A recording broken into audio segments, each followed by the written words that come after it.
Does your furry friend take over your bed every night? It's time to reclaim your space while giving them the comfort they deserve with the coldest, cozy dog bed. Don't wait. Check out the link in the video description to buy now on Amazon. Sir Keir Starmer tonight declared that Europe's security starts in Ukraine after he and fellow leaders agreed to further support for Kiev. The Prime Minister pledged to stand with Ukraine for as long as it takes as the country continues to battle against Russia's invasion. He made the comments at the end of today's European Political Community Summit, which the Labour Premier hosted at Blenheim Palace in Oxfordshire. Sir Keir also revealed the 46 European leaders who attended the summit, including Ukraine's Volodymyr Zelensky, agreed to a crackdown on Russia's shadow fleet. These are the oil tankers that Russia uses to get around international sanctions and are often aging vessels based and insured outside the West. Speaking at a press conference this evening, Sir Keir said he and other attendees at the EPC summit had discussed once again our commitment to stand with Ukraine. The PM revealed this included supporting their energy needs ahead of winter and cracking down on the ships that are helping Russia to evade sanctions. We need to be clear that Ukraine is fighting not just for the Ukrainian people, and of course it is, but for the European people, he added. For freedom, democracy, and the rule of law. Our security therefore starts in Ukraine.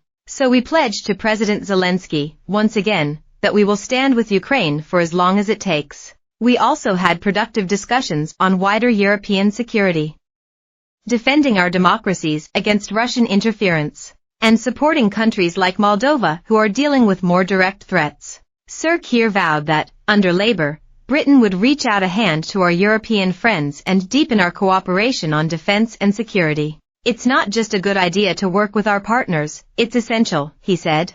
During the press conference, Sir Keir was asked about the risk to support for Ukraine should Donald Trump and his newly announced running mate, J.D. Vance, win the U.S. presidential election in November. Mr. Vance, a self-proclaimed hillbilly, is an opponent of U.S. military aid for Ukraine and has said Kiev has no chance of regaining all the territory Russia has taken since it launched its full-scale invasion in February 2022. The PM said he would not preempt what may or may not happen later this year in relation to the election in America. Those elections will take place. It will be for the American people to decide who they want to elect into office, he added. And we will work with whoever is elected into office, as you would expect. Earlier today, Defense Secretary John Healey pledged to take the politics out of national security as he told MPs Russia is far from a spent force in Ukraine. The UK is united for Ukraine, Mr. Healey said, as he introduced a debate on the King's speech in the House of Commons. I want to work together to ensure we remain united for Ukraine, and the government is now stepping up support. So with President Zelensky I was able to say, we will speed up the delivery of the military aid already pledged.